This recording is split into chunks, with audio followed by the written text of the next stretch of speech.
Supreme कोर्टातली महत्त्वाची update हीच आहे। पुढची सुनावणी 11 जुलैला होणार आहे। 12 जुलैपर्यंत आमदारांवर अपात्रतेची कारवाई होऊ शकणार नाहीये। मात्र या संदर्भामध्ये अनेक कायदेशीर प्रश्न मात्र नक्की उपस्थित होतात। ॲडव्होकेट जुगल किशोर गिल्डा आता आपल्या सोबत आहेत। त्यापूर्वी पुन्हा एकदा प्रशांतकडे जाऊयात एक महत्त्वाची अपडेट जाणून घेण्यासाठी। प्रशांत, कविता, या सगळ्या संदर्भातला अत्यंत महत्त्वाचा प्रश्न हा आहे की जर सुप्रीम कोर्ट असं म्हणते की 11 जुलैपर्यंत अपात्रतेची कारवाई होणार नाही, जैसे थे स्थिती हवी आहे, तर फ्लोर टेस्टचं काय होणार? या काळामध्ये फ्लोर टेस्ट होणार की नाही? तर त्या संदर्भातली हमी जी आहे ती शिवसेनेच्या वतीनं वकील देवदत्त कामत यांनी कोर्टाकडनं मागितली। त्यांनी सांगितलं की जर या काळात फ्लोर टेस्ट झाली तर काय? तर त्याच्यावरती कोर्टानं हे म्हटलेलं आहे की जर तरच्या प्रश्नावरती आम्ही कुठली ऑर्डर देऊ शकत नाही, पण कोर्टानं ही गॅरंटी दिलेली आहे की जर फ्लोर टेस्ट संदर्भातल्या काही हालचाली झाल्या आणि त्याच्या संदर्भात जर काही दाद मागायची असेल तर आमचे दरवाजे जे आहेत ते उघडे असतील। म्हणजे या काळामध्ये फ्लोर टेस्ट होऊ शकत नाही हे कोर्टानं सांगितलेलं नाही। मात्र जर तशी काही वेळ आली, फ्लोर टेस्ट करावी लागली, तर मात्र एखाद्या पक्षाला सुप्रीम कोर्टामध्ये यावंसं वाटलं आणि दाद मागावीशी वाटली तर मात्र त्याचे दरवाजे जे आहेत ते ओपन असतील। त्याच्यामुळं अत्यंत महत्त्वाची घडामोड म्हणावी लागेल की अपात्रतेसंदर्भात कुठलीही कारवाई 12 जुलैपर्यंत, म्हणजे जोपर्यंत आमदारांचं म्हणणं मांडण्यासाठी वेळ आहे तोपर्यंत होणार नाही। पण दुसरीकडे फ्लोर टेस्टचं या दरम्यान काय होणार? कारण आमदार गुवाहाटीमध्ये बसलेले आहेत, अजून किती काळ ते बसणार त्याच्या संदर्भातल्या सुद्धा राजकीय डावपेचांची सगळी चर्चा सुरू असेल। तर या दृष्टीनं सगळ्यात महत्त्वाची अपडेट ही आहे की या काळामध्ये फ्लोर टेस्ट होऊ शकत नाही अशी कुठलीही हमी किंवा तशा पद्धतीचे आदेश सुप्रीम कोर्टानं दिलेले नाहीत। मात्र शिवसेनेच्या वकिलांनी जी विनंती केली होती की जर अशी काही वेळ आली तर मात्र आमचं म्हणणं तातडीनं ऐका, ती विनंती मात्र कोर्टानं मान्य केलेली आहे। तेव्हाचा निर्णय काय असेल आपण हे सांगू शकत नाही, पण एक नक्की आहे की फ्लोर टेस्ट या काळामध्ये होणार की नाही, तर त्याच्या संदर्भात पूर्णपणे नकार जो आहे तो कोर्टानं दिलेला नाही आहे। अभय सर, जर हे सगळं मान्य केलं तर म्हणजे शिंदे गटाला दोनही बाजूंनी दिलासा मिळाला। एका बाजूने अपात्रतेच्या कारवाई संदर्भात सुद्धा वेळ वाढवून दिली आणि दुसरीकडे फ्लोअर टेस्टच्या बाबतीत जर पक्का निर्णय नसेल आणि तीही झाली तर मग दोन्ही बाजूने दिलासा। शिंदे गटाला तर निश्चितपणे दिलासा मिळाला आहे की अपात्रताचा निर्णय कुठलाही होणार नाही। त्याबरोबर सरकारला थोडासा दिलासा असा मिळाला आहे कारण सर्वोच्च न्यायालयामधल्या याचिकेमध्ये सरकारने बहुमत गमावले आणि त्या अल्पमतात आले याचा उल्लेख केलेला आहे। त्याचा आधार घेऊन जर शिवसेनेचेच काही आमदार किंवा अन्य पक्षांनी जर मागणी केली असती सरकारकडे की या राज्यपालांकडे की या सरकारकडे बहुमत नाही आहे, तर त्या परिस्थितीमध्ये विश्वासदर्शक ठराव संमत करण्याचं किंवा आपलं बहुमत विधानसभेत दाखवून देण्याचं आदेश राज्यपालांनी दिले असते आणि स्पेशल सेशन बोलवावं लागलं असतं। मग त्या परिस्थितीमध्ये हे आमदार तर पात्र होते, ते अजून अपात्र ठरलेले नाही, ते मतदान करू शकले असते। त्यामुळे मला वाटतं की शिवसेनेच्या वकिलांनी त्याबाबत खातरजमा केली। आत्ताचा जो निर्णय आहे तो निर्णय झाला आहे की त्यांचं कंडक्ट जे आहे त्या कंडक्टच्या संदर्भात होता। जर उद्या विशेष अधिवेशन घ्यायची वेळ आली, बहुमत सिद्ध करायची वेळ आली, तर तुम्ही पुन्हा न्यायालयात या आणि त्याच्या संदर्भात विनंती करा असं न्यायालयाने सांगितलंय। हा मला वाटतं शिवसेनेसाठी सुद्धा पण निश्चितपणे एक आधार आहे। अदरवाईज जर फ्लोअर टेस्टला सामोरं जावं लागलं असतं तर हे जे आज आमदार त्यांच्याबरोबर नाही आहेत त्यांनी वेगळा गेट कट करून लगेच मतदान ते करू शकले असते। त्याच्यानंतर मग त्यांना परत अपात्रतेच्या संदर्भात परत याचिका करता आली असती, पण ते या फ्लोअर टेस्टला मान्य झाले असते कारण 11 तारखेपर्यंत त्यांची अपात्रता ठरणार नव्हती। त्यामुळे हा दिलासा सरकारसाठी पण म्हणावा लागेल आणि या कालावधीमध्ये हे बंड शमवण्याचं किंवा त्याच्यातून काही मार्ग काढण्याचे निश्चितपणे त्यांना एक थोडासा वेळ यामध्ये मिळणार आहे। सो बाईंग द टाइम साठी सगळ्यांना आता काहीसा दिलासा मिळालेला आहे। ज्येष्ठ विधिज्ञ जुगल किशोर गिल्डा आपल्या सोबत आहेत। गिल्डा सर, सुप्रीम कोर्टामधल्या आत्ताचे महत्त्वाचे जे दोन निर्णय किंवा निर्देश जे सुप्रीम कोर्टाने दिलेले आहेत त्याच्यावरून एक प्रश्न उपस्थित होतोय आता सगळ्यात महत्त्वाचा, फ्लोअर टेस्टचं काय होणार? 11 तारखेपर्यंत फ्लोअर टेस्ट होऊ शकते का? काय होऊ शकतं या परिस्थितीमध्ये आत्ताच्या? नाही, 11ला फ्लोअर टेस्ट होणं याच्याकरता शक्य नाही आहे कारण की जर फ्लोअर टेस्टचा जरी काही ऑर्डर केला नसेल आणि त्यांना लिबर्टी जर दिली असेल, कोर्टाच्या ऑर्डरमध्ये हे स्पष्ट असेल की liberty to move the court in case the need arises असा ऑर्डर नॉर्मली होतो। मी अजून काही सर्वोच्च न्यायालयाचा ऑर्डर पाहिलेला नाही, पण एक मात्र गोष्ट आहे की जो युक्तिवाद आपलं देवदत्त कामत किंवा अभिषेक मनु सिंघवी करत होते की स्पीकरच्या कारवाईमध्ये ढवळाढवळ करता येणार नाही, तर न्यायमूर्तींनी पहिले विचारलं राजीव धवन यांना.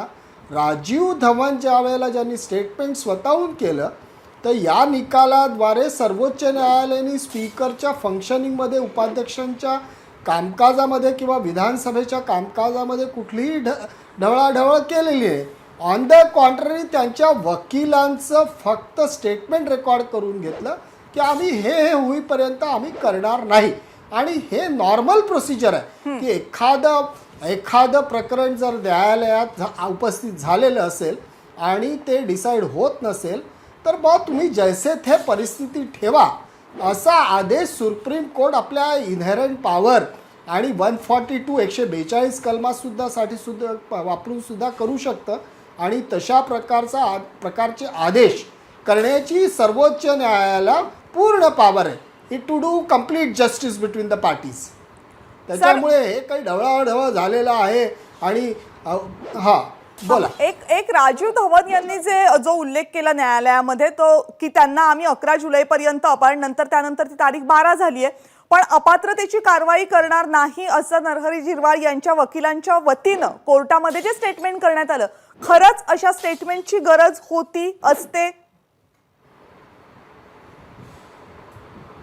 हो, कारण की पहा, जर समजा राजीव धवनांना 50 वर्षाच्या वर वकिली झालेली आहे, त्यांचं अपोनंट म्हणूनही मी बरेचदा काम केलेलं आहे. ॲज ए फेअर अपोनंट म्हणून त्यांनी म्हटलं जर matter is being decided by the court is in session of the matter, म्हणजे कोर्टासमोर आहे प्रत्यक्ष प्रकरण. समजा त्यांनी जर स्टेटमेंट केलं नसतं तर कोर्ट म्हणालं असतं आम्हाला पूर्ण फुल फ्लेज आता सुनावणी करू द्या आणि आम्हाला जो काय निर्णय द्यायचा इंटरिम ऑर्डरच्या बद्दलचा तो निर्णय देऊ द्या. पण हे टाळण्याकरता आणि हे सगळं करण्याकरता राजीव धवन यांनी मध्यमार्ग स्वीकारला की बा हे सगळे अफिडेव्हिट्स जे आहेत म्हणजे दोन्ही पार्टीचे शपथपत्र ते येऊ द्यावे आणि त्याच्यानंतरच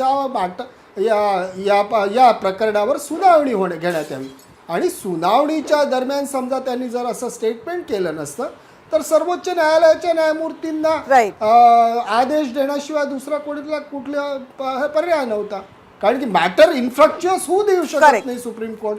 तर सर, एक संवाद जो आहे वकिलांमधला देवदत्त कामत आणि त्यांनी न्यायालयासमोर जो मांडलेला आहे त्याच्यावर जस्टिस कांत यांनी जे काय म्हटलेलं आहे तो मी वाचून दाखवते, आम्हाला त्याचा अर्थ जरा समजावून सांगा.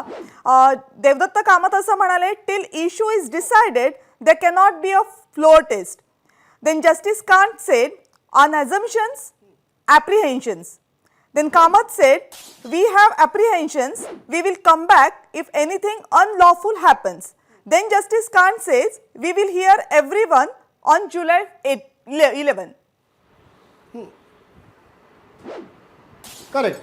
तर आता देवदत्त कामतांचं म्हणणं होतं की हे सगळं प्रकरण न्यायालयाच्या कक्षेत असताना जर फ्लोअर टेस्ट बोलावल्या गेली तर या प्रकरणाला काही अर्थ राहणार नाही. कारण की जे 16 आमदार आहे ते फ्लोअर टेस्टच्या मतदानात भाग घेतील.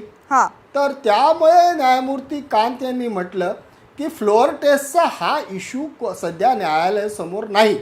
कारण की फ्लोअर टेस्ट व्हावी की नाही हा अजून मुद्दा आलेलाच नाही आहे. त्याला कुठे चॅलेंज झालेलं नाही किंवा फ्लोअर टेस्ट ऑर्डर सुद्धा झालेलं नाही आहे. त्याच्यामुळे ऑन ॲझम्पशन आणि प्रिझम्पशन्स कोर्ट कुठलं न्यायालय आदेश देऊ शकत नाही की बा राज्यपाल बोलावतील मग यांना बहुमत सिद्ध करण्यासाठी सांगतील. हे जर तरचे प्रश्न आहे. जोपर्यंत हे होत नाही, समजा उद्या बोलावलं त्यांनी तर शिवसेनेला वकिलांना त्यांना अर्ज करण्याची मुभा दिलेली आहे. ती या तुम्ही आम्ही ह्या मॅटरमध्ये मग निर्णय घेऊ साधक बाधक विचार करू. बरं, अभय देशपांडेंना तुम्हाला एक प्रश्न विचारायचा आहे सर. अभय सर. सर, आता स्टेटस को मेंटेन करा किंवा 11 जुलैपर्यंत कुठलाही निर्णय घेऊ नका असे आदेश न्यायालयाने दिलेले आहेत. तर या परिस्थितीमध्ये शिवसेनेचे गटनेते संदर्भात जो अध्यक्षांनी घेतलेला निर्णय आहे आणि शिवसेनेचे जे व्हीप सध्याच्या ज्यांना उपाध्यक्षांनी मान्यता दिली आहे तेच कायम असतील पुढच्या काळामध्ये? स्टेटस कोचा अर्थ फक्त अपात्रतेच्या कारवाईसाठी होता. म्हणजे त्या कारवाईबद्दल स्टेटस को आहे. आता प्लीडिंग्स पिटिशनमध्ये काय आहे म्हणजे जी रिट पिटिशन 32 खाली केलेली आहे ती पूर्ण पिटिशन काही मला वाचता आलेली नाही. त्यामध्ये काय काय म्हटलेलं आहे आणि त्या प्रेयर्समध्ये सुद्धा काय म्हटलं आहे. पण मी जे पाहिलं ती प्रेयर लिमिटेड आहे. ती शोकॉज नोटीस चॅलेंज करणे की आम्हाला प्रिन्सिपल्स ऑफ नॅचरल जस्टिसमुळे हे व्हायोलेट होतं, it is in excess of jurisdiction आणि त्याच्यामुळे 32 खाली एंटरटेन करावं हे एक. आणि दुसरं जे आहे की या जो नोटिसेस ज्या दिले आहे त्या अधिकार क्षेत्राच्या बाहेर आहे. असे 2 मुद्दे त्याच्यात आहेत. त्याच्यामुळे सध्या हा जो असेंब्ली फ्लोअर टेस्टचा मुद्दा आहे तो सर्वोच्च न्यायालयासमोर नाही आहे, सध्या नाही आहे. आणि या पिटिशन ऍडमिट झाल्यामुळे त्यामुळे उपाध्यक्षांचे म्हणजे अधिकार जे आहेत आहे.